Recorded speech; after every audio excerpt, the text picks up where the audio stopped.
जीवन धन राधा श्यामहु स्वामिनी राधा जय जयति जयति राधा मन करु सुमिरन राधा है जीवन धन राधा श्यामहु स्वामिनी राधा जय जयति जयति राधा। हृदय से पुकारो मन करु सुमिरन राधा है जीवन धन राधा श्यामहु स्वामिनी राधा जय जयति जयति राधा। आप सब भक्त लोग बहुत ध्यान से सुने, इसलिए कर्म को, काल को, ईश्वर को दोष मत लगाइए,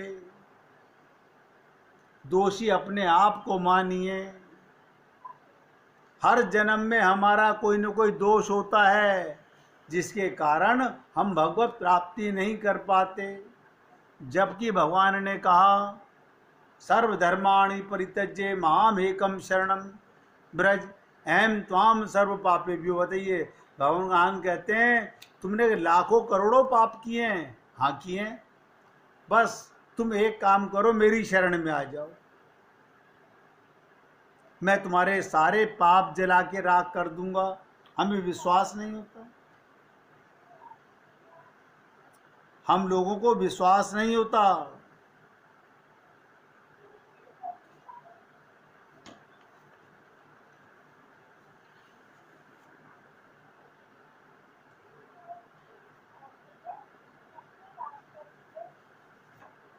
भगवान के शब्दों पर भी हमें विश्वास नहीं।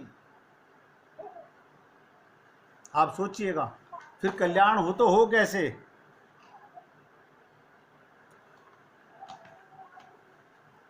हमें अपने घर के मेंबरों पर पूरा विश्वास है, उनके मन के अंदर क्या छल कपट चल रहा है उसका हमें पता नहीं, मगर उन पर पूरा विश्वास है। जो प्रभु कृपा करके आपको मनुष्य शरीर दे रहे हैं, भगवत प्राप्ति का मौका दे रहे हैं, उन पर विश्वास नहीं है हमको।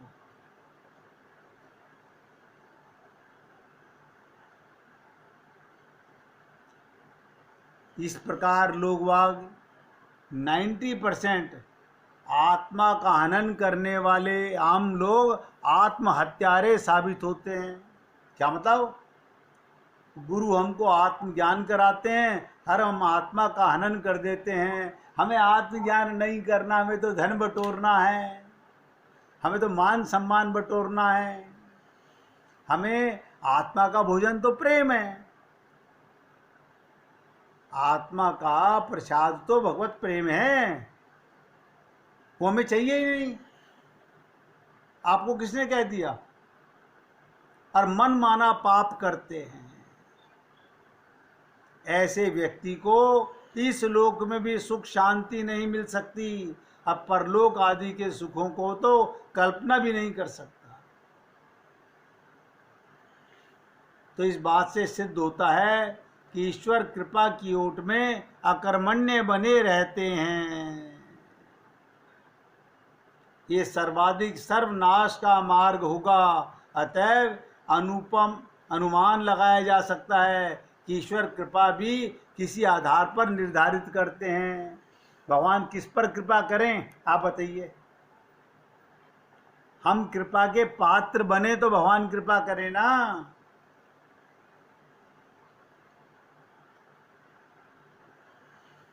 हम कृपा के पात्र बने तो भगवान कृपा करें। क्या बताओ? भगवान ने कहा माम एकम शरणम ब्रज, भगवान को ही अपना माने। ना ना, ऐसे कैसे मान लें? आपके कहने से थोड़ी मान लेंगे हम। मंदिर में जाके झूठ बोल तो आते हैं, त्वमेव माता, सब झूठे हैं। जब तक सच्चा प्यार नहीं तो सच्चा कल्याण भी नहीं हो सकता। ये भी सुनिश्चित करके रख लो, क्योंकि वहां छल कपट छिद्र नहीं चलता। भगवान ने तो कहा, निर्मल मन जन सो मोहि पावा, मोहे छल कपट छिद्र न भावा। हमने यज्ञ करा लिए, हवन करा लिया, अरे बाबा कितने ही पाप कर लो, इनसे क्या होने वाला है? ये छल कपट भगवान के यहां नहीं चलते। प्रेम में इनकी कोई पहुंच नहीं है।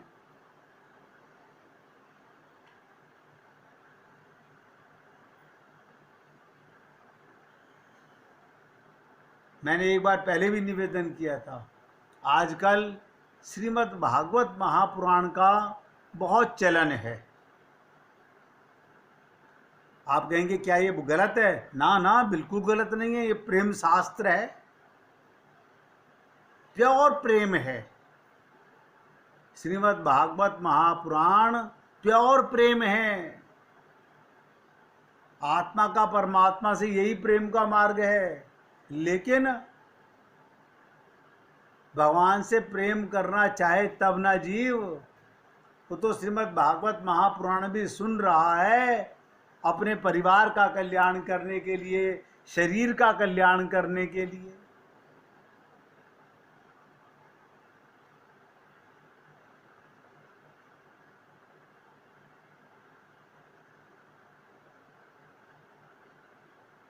क्योंकि ना तो कोई बताने वाला रहा, और न मैंने देखा बताने वाला भी क्या करे। हम वो चाहते ही नहीं। अगर डॉक्टर से हम जाके कह के, डॉक्टर साहब हमें दवाई दे दीजिए, हमारे को ये तकलीफ है, और वो हमें दवाई ना दे, वो कहे आप ये चीज़ का परहेज कर लीजिए, आपको दवाई की ज़रूरत नहीं है, हम उसकी बात कभी नहीं मान सकते। आप नोट कर लो। आप कहोगे डॉक्टर साहब हमें ज्ञान मत पढ़ाओ, हम बहुत पहले से ज्ञानी हैं। वो त्रुटियां तो हम करते थे, करते हैं और आगे भी करते रहेंगे। आप तो केवल हमारे रोग को मिटाने के लिए दवा दे दिया करो। यही छल कपट छिद्र हम गुरु के पास जाके करते हैं।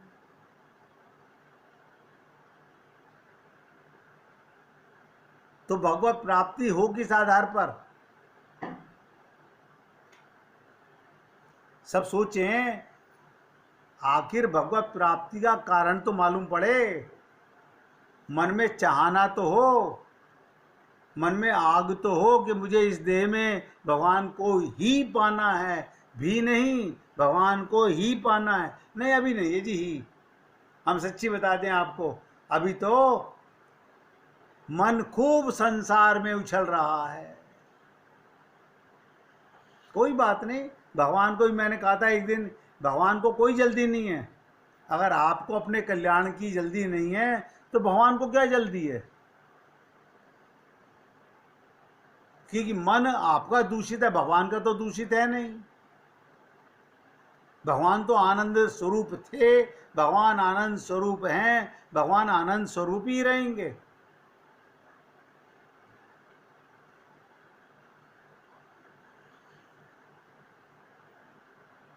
अब ये तो डिसाइड हमें करना है।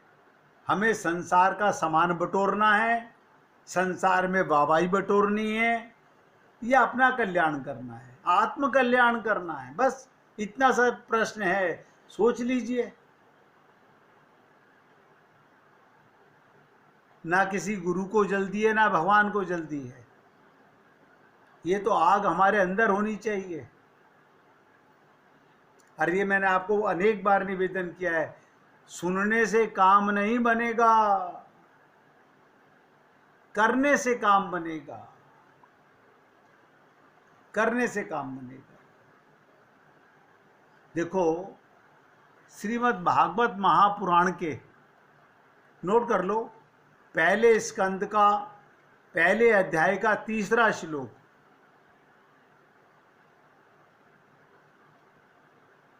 आपको ये थोड़ी बताता है हमारे को, हम ये जो, तो उसमें किसी से पूछोगे, समझोगे, भगवान का प्रेम पीना चाहोगे कि श्रीमद् भागवत महापुराण क्या है, हम क्यों सुनने आ गए, इसमें क्या लिखा हुआ है वेद व्यास जी ने। वेद व्यास जी ने इसमें क्या लिखा हुआ है।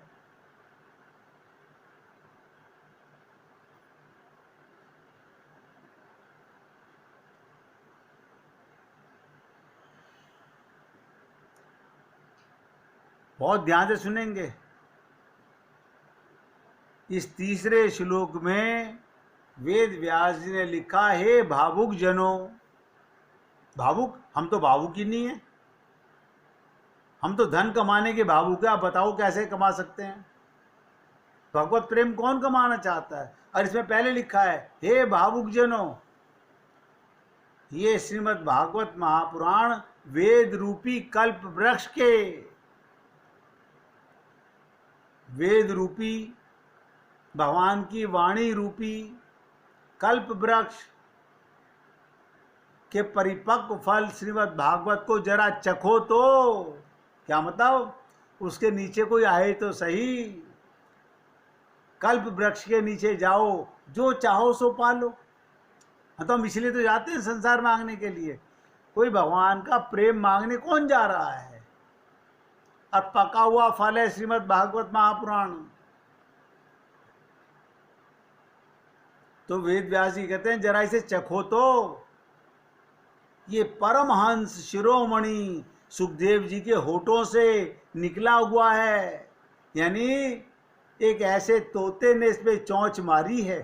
ध्यान दीजिएगा, बहुत से लोग कहते हैं ये बेर खा के देखो, इस पे पक्षी की चोंच लगी हुई है, ये जरूर मीठा होगा, उन्हें पहचान है। ऐसे ही सुखदेव परमहंस जो सदा राधा के प्रेम में गोते लगाते थे, उनके होठों से निकला हुआ है, अतएव ये और भी अधिक सुस्वाद हो गया।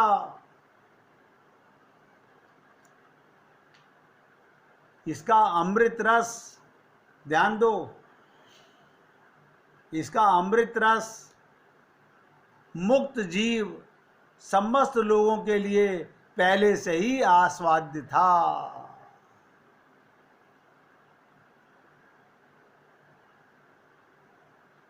इसीलिए कहते हैं भगवान के शुद्ध भक्तों के, मैं बहुत लिमिटेड शब्द में बताने का प्रयत्न कर रहा हूँ, डिटेल करूँगा तो बहुत लंबी हो जाएगी। भगवान के शुद्ध भक्तों के मुख, व्यापारी भक्तों के नहीं, शुद्ध भक्तों के मुख कमल से निश्चित कथा जिसमें उनका अनुभव भी शामिल हो, जो प्रेम रस स्वाद कर चुके हों, उनका अनुभव भी उसमें शामिल हो, वो भक्त जो महाभागवत हो, भक्तोत्तम हो, उनके मुखारविंद से कथा सुननी चाहिए। उनके मुखारविंद से कथा सुननी चाहिए। और कथा कैसी होनी चाहिए, ध्यान से सुने। कथा कैसी होनी चाहिए, साधारण कथा नहीं, उनके हृदय से निकली हुई कथा होनी चाहिए। उनके अंतर हृदय से जिनका अनुभव है, उनसे कथा श्रवण करनी चाहिए। कहीं कहीं से सुन लिया, कई ग्रंथों से पढ़ सुन लिया, ऐसी कथा से कोई लाभ नहीं, आनंद नहीं आता।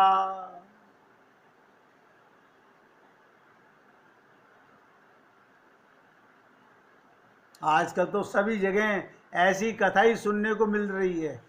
लोभी लालची लोग और साधु संत अपनी दुकानें, आश्रम और मठ चलाने के लिए कथा वाचक और कथा व्यास बन बैठे हैं,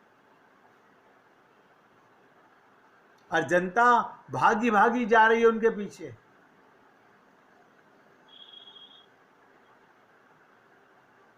इसी को कहा गया, अंधे के पीछे चलने वाला भी अंधा ही होता है, दोनों ही खड्डे में गिरते हैं। इसलिए श्रीमद् भागवत तो पका हुआ फल है,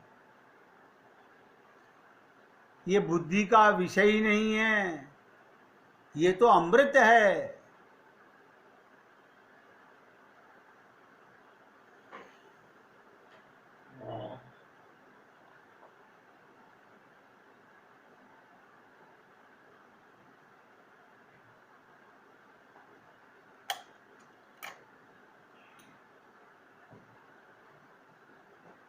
ये हम लोगों का कोई पहला जन्म नहीं है कि मनुष्य शरीर में पहली बार आए हैं। इसलिए कहते हैं संत महात्मा, एकांत, मौन, शून्य होने की कला में निष्णात हो जाओ, पक जाओ। एकांत में अब मन नहीं लगता, अकेले में बैठे बैठे मौन हो जाओ। ऐसे कैसे मौन हो जाएं? अंदर से पटर पटर पटर कुछ ना कुछ सोचते रहते हैं। शून्य होने की कला है ये, एकांत होने की, मौन होने की, शून्य होने की। साधना में यही सिखाई जाती है कि कैसे हम एकांत में, कैसे हम मौन में, कैसे हम शून्य होने की कला में पक जाएं। और अगर ऐसा नहीं हुआ, ध्यान से सुनेंगे, अगर हमें एकांत में आनंद नहीं आ रहा, मौन नहीं रहते, शून्य होने की कला में हम पारंगत नहीं हो सके, अन्यथा ये जाल जन्मों से चल रहे हैं, ये जंजाल हैं, पता नहीं चल रहा आप पर हम लोगों को। जहां पर हम लोग फंसे पड़े हैं सब जंजाल है। ये कोई पहला जन्म है तुम्हारा? जन्म जन्म हो गए यही धंधा, यही गोरख धंधा करते करते, खूब दुकानें, खूब फैक्ट्रियां, खूब कारखाने, खूब बड़े बड़े मिनिस्टर बन चुके हम लोग, अरे स्वर्ग जा चुके, लेकिन अनहद में विश्राम, अपने को सुनने की दशा में ले ही नहीं जाते।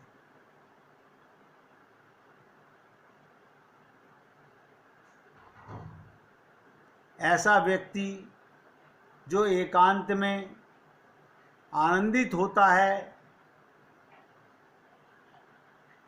एकांत में वो दूसरों के साथ जुड़कर आनंद को हजारों गुना कर लेता है और दोनों का आनंद गुणनफल हो जाता है, कई गुना बढ़ जाता है।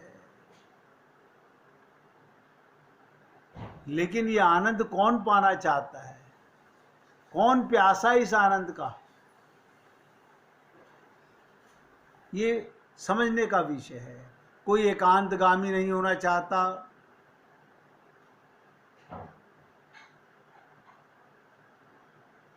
अभी भक्त की पहचान बता रहा हूं, छोटे से सुन लीजिएगा। भक्त परमात्मा के प्रेम में पड़ते पड़ते सारे अस्तित्व के प्रेम में पड़ जाता है। क्या बताओ, जब उसे पता चलने लगता है इसमें भी राम, इसमें भी राम, सिया राम में सब जग जानी, तो कोई अपना पराया रहा ही नहीं। और अभी तो राग द्वेष भरा पड़ा है हमारे अंदर, नहीं नहीं ये हमारे पिताजी के दुश्मन थे, इनसे हम बात नहीं करेंगे, हमारे पिताजी हमारी माताजी इनसे बात नहीं करती थी, हम इनसे नफरत करेंगे, क्योंकि हमें भक्त का हमें वो भाव ही नहीं है। और मैं बता रहा हूँ, भक्त परमात्मा के प्रेम में पड़ते पड़ते पड़ते सारे संसार के प्रेम में पड़ जाता है। उसे छोटे से गुलाब के फूल में भी, ध्यान दो, भक्तों को छोटे से गुलाब के फूल में भी उस एक परमात्मा की विराट ऊर्जा, सौंदर्य, गरिमा का अनुभव होने लगता है। वो क्यों स्वर्ग मांगे? उसके लिए तो पत्ता पत्ता, फूल फूल, स्वर्ग हो जाता है, हर पत्ते में बैकुंठ नजर आता है। इसीलिए कहा गया आनंद मध्य सिंधु तब वासा। वो हर पल अपने आप को भगवान के प्रेम में सराबोर रखता है। और मैंने आपको क्या कहा, जो भगवान के प्रेम में पड़ता है, भगवान के प्रेम में पढ़ते पढ़ते सारे संसार को प्रेम करने लगता है। फिर वो जित देखूं तित श्याममयी है। फिर तो नाम देवी कुत्ते के पीछे दौड़ने लगता है। प्रेम की पराकाष्ठा है। अभी आप हम लोग नहीं, हम इनसे बात नहीं करते, हमारे इनसे बोलचाल नहीं है। आप सब देख लीजिए, अपने अपने गिरवान में झांक के देख लीजिए, हम सब लोगों के अंदर ये कितनी बड़ी कमियां हैं। क्योंकि अभी हम भक्त नहीं हैं। भक्त वही है जो परमात्मा के प्रेम में पड़कर सारे संसार से प्रेम करने लगता है। उसके लिए दूसरा कोई होता ही नहीं है।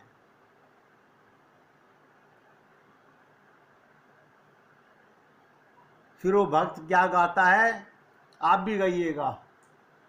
नटवर नागर नंदा भजो रे मन गोविंदा। नटवर नागर नंदा भजो रे मन गोविंदा।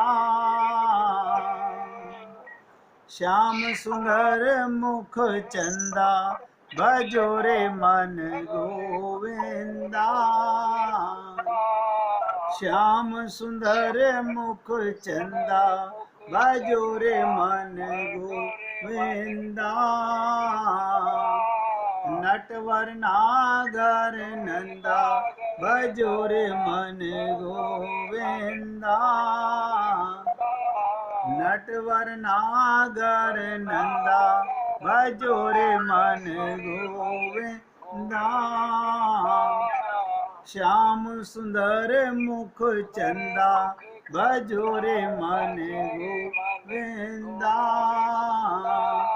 श्याम सुंदर मुख चंदा भजो रे मन गोविंदा। बोलिए वृंदावन बिहारी लाल की जय। जय श्री राधे, जय जय श्री राधे। बोलिए लाल जी का मंगल हो, सभी भक्तों का मंगल हो। सबको राधे राधे भैया, सबको राधे राधे जी।